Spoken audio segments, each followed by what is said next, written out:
Was Cori reported missing before her remains were found? No, she had not been reported missing.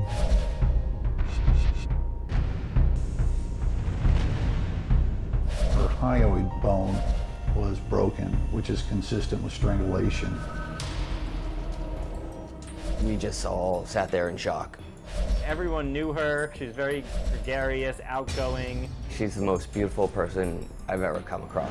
A young 28-year-old who just had her whole life ahead of her.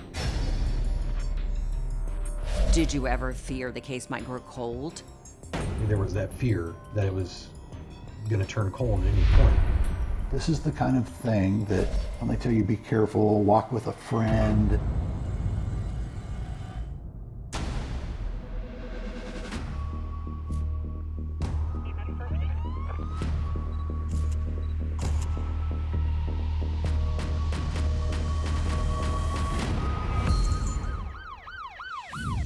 Hi, I'm Nancy O'Dell. Today's Crime Exposé takes us to the San Bernardino Mountains of Southern California. An area known for its majestic scenery became the unlikely setting for a tragic mystery when an unidentified body was discovered on the edge of a steep ravine. Detectives spent months following confusing clues before an unexpected lead would take them straight to the killer's doorstep. It was 2:20 in the afternoon on February 16th when the San Bernardino Sheriff's Department was notified of a gruesome discovery on the highway. Somebody that was going south or downbound from the mountain had pulled over, and when they did, they saw feet protruding from a trash bag on the side of the hill. First responders and sheriff's detectives raced to the scene, but the rainy weather was making it difficult to process any evidence. And when we first arrived, I could see tire impressions in the turnout, and they quickly started disappearing from the rain. From the very beginning, it was frustrating because I knew that we were losing evidence because of the weather. Despite treacherous conditions, detectives determined the victim had been murdered elsewhere. It appeared from the exterior that this would be considered a body dump, where the crime may have occurred somewhere else. The victim was transported there and dumped. As investigators considered how best to preserve what little evidence was left, they knew they had to act fast. The remains were on a slope, and there was water gushing over them, and our concern was that they were going to slide further down and then eventually drop potentially 1,000 feet below into the wilderness areas. So the first thing we did was call the coroner and had the body removed. We transported her to the coroner's office so we could remove the trash bags in a controlled environment and preserve any evidence that may be there. Fingerprints made it possible to identify the homicide victim as 28-year-old Cori Desmond. Was Cori reported missing before her remains were found? No, she had not been reported missing. That's one of the first things we checked, and she had no criminal record that we could determine. So we were essentially kind of dumbfounded with what we had on our hands here. Cori lived 80 miles away from the San Bernardino Mountains in Redondo Beach. It started as obviously a mystery. Why was this young woman from 80, 90 miles away, beach community, why was her body found in the way it was found in the San Bernardino Mountains? Autopsy results showed Cori had been strangled to death. She had some cuts in her mouth, consistent with somebody maybe smothering her. Her hyoid bone was broken, which is consistent with strangulation. And I believe there was petechiae in the eyes, also consistent with strangulation. There was also evidence suggesting she had been sexually assaulted. Cori's pants were down past her knees. The pants were unclasped. The zipper was undone. So that's why we believe that there was evidence of sexual assault. But the rain had washed away any physical evidence. Investigators knew the next steps would be the most taxing, making the 80-mile drive to Redondo Beach to give Cori's loved ones the devastating news. Cori's dad was just in shock, as any father would be.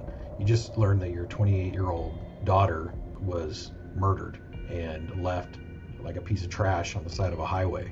So he was shocked and angry, extremely upset, wanted answers. And I can remember he had told me he was not going to let his daughter's case go cold. She was walking west on Artesia away from Back Street, and the video I saw, she appeared steady on her feet.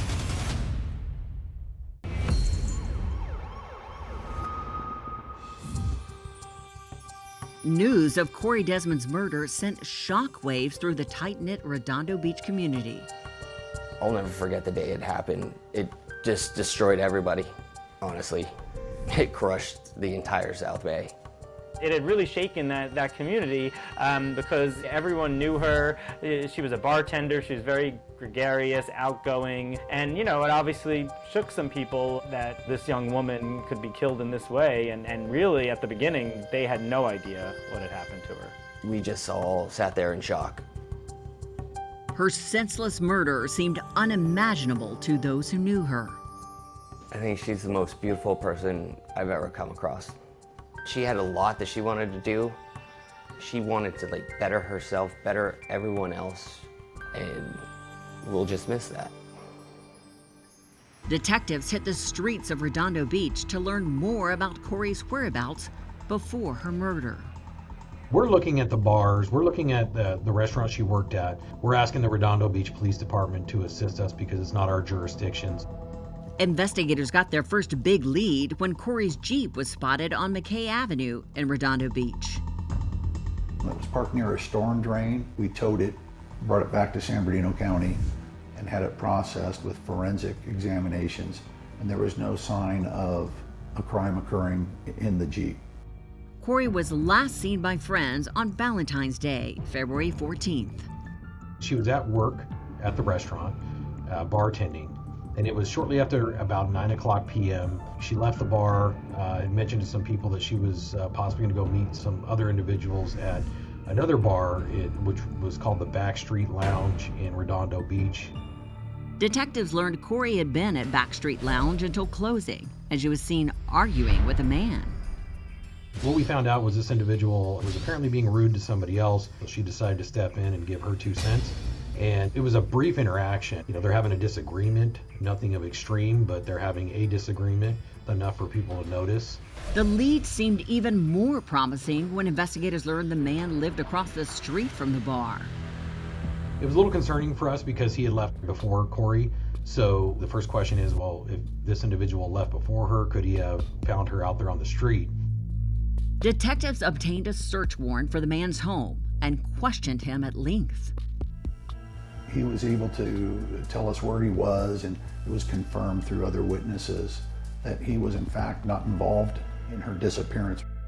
Security cameras in the area offered more promising clues when Cori was captured leaving the bar around 2:24 a.m. She was walking west away from Back Street, and her gait was fine. She appeared steady on her feet. She wasn't staggering. As detectives studied the grainy footage for clues, they noticed a yellow cab passing Cori and then pulling to the curb. And so we initially think, oh, well, maybe she just got a cab. So then we start digging into that. It was another dead end for investigators. It was quite frustrating because that was the last time we got her on camera, was walking past that area, and then she just disappeared. We had nothing more further to add to that. Investigators caught a break when a friend of Cori's offered them another important lead. She said Cori had made plans to see her at work at another local bar called Bogey's, but Cori never made it. The bars had closed at 2 a.m. and they're not allowed to allow customers in. She asked if she could go in and use the restroom, and they wouldn't allow her in. That's the last time that anybody that knew Cori saw her or heard her alive. With nowhere else to go, investigators turned to the public for help. It was very publicized, and the news crews were all over Manhattan Beach, Redondo Beach, interviewing people. Did you ever fear the case might grow cold? After several months, there was that fear that it was going to turn cold at any point. The thing that kept it alive was Cori's father. He had a billboard established right there on Artesia Boulevard. So everybody had pretty much look at that every time they drove past. 50 billboards offering reward money were put up throughout the South Bay area. Thousands of bumper stickers were distributed. They were on a manhunt, and the community pushed. We all pushed, all our friends and everybody. So as a result, did police receive any new tips that would help with the case? I received word that a female, at the time was unknown, had called in a tip saying that she believed that an individual by the name of Tony Perez from the beach area was involved in Cori's murder. The problem was they never left a callback number. So a stranger held the key to solving the case. She was scared. She didn't know if she was doing the right thing. She was making an accusation about her live-in boyfriend, who was also the father of her child.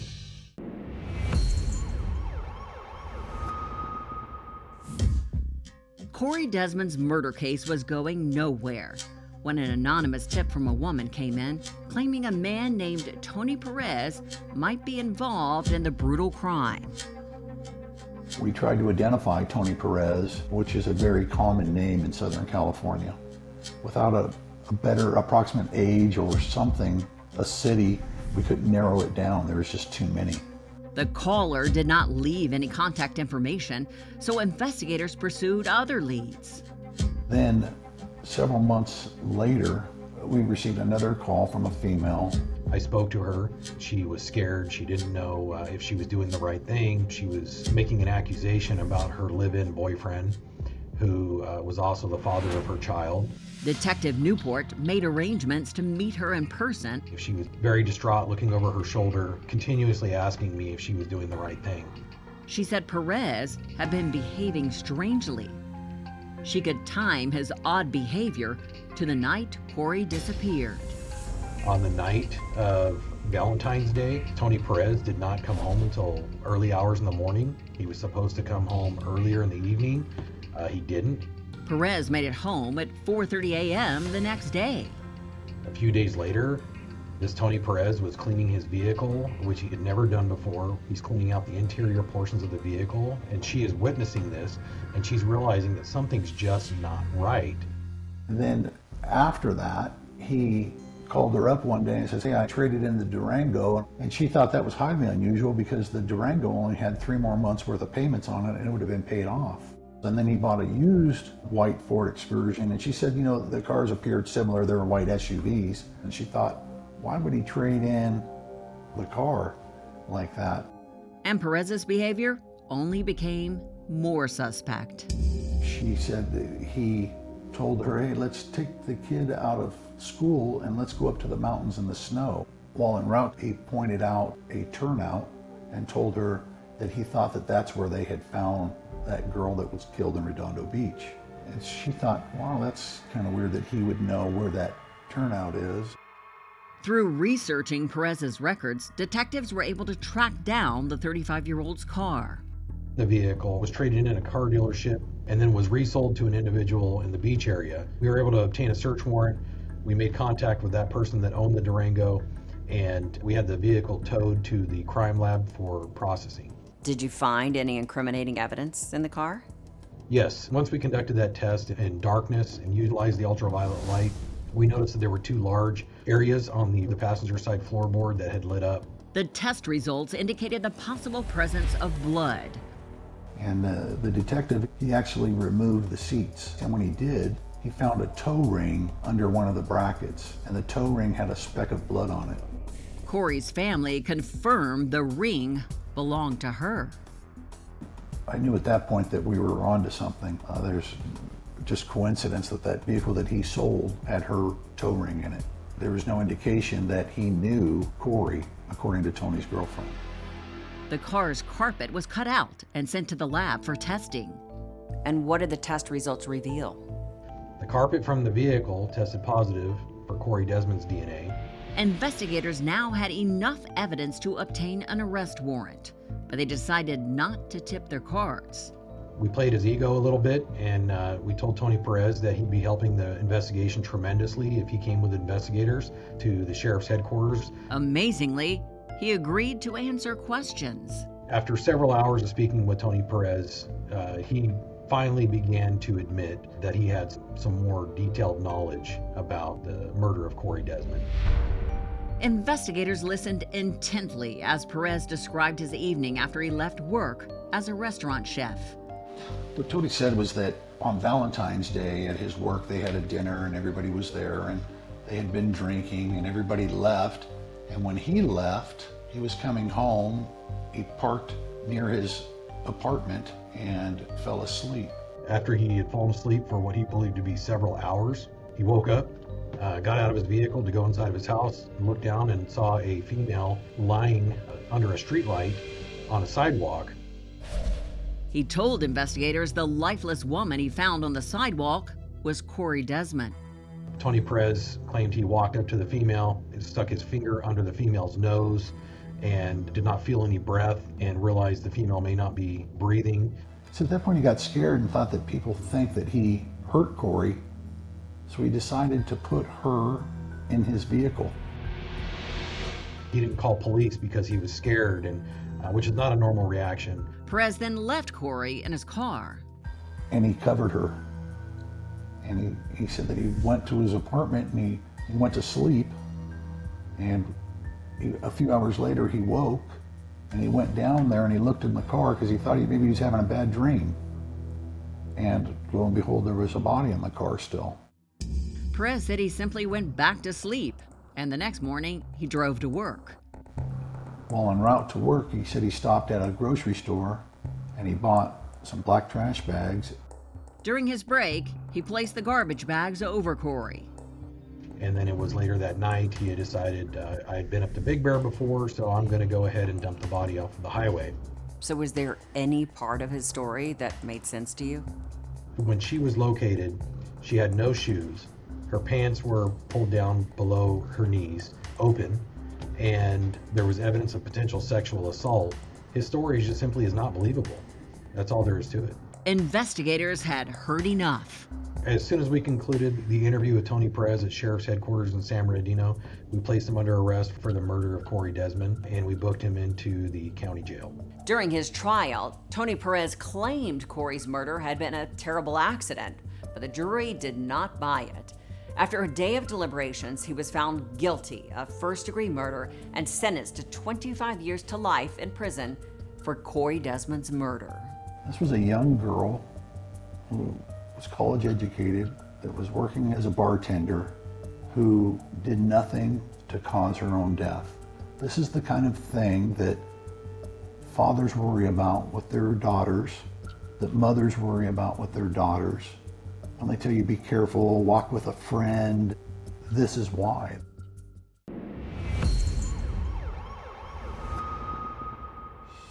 This case was solved because of the constant media attention and a concerned citizen doing the right thing and calling police when she suspected her boyfriend. Cori and Tony Perez did not know each other, and initially, there was no physical evidence linking him to the crime. And now it is time for today's Safety Spotlight. Cori Desmond's case highlights the importance of maintaining vigilance and safety when going out, particularly late at night and in social settings where alcohol might be involved. Here are some practical safety measures to consider. Try not to go alone. Always stick with a trusted group of friends. Have someone accompany you to your car. Never walk alone. If something or someone feels off or makes you uncomfortable, trust your instincts and move to a safer location. It's better to err on the side of caution. Prioritizing your safety and staying alert are key to avoiding potential hazards and getting home safely. For all of us here at Crime Exposé, please join us next time and stay safe.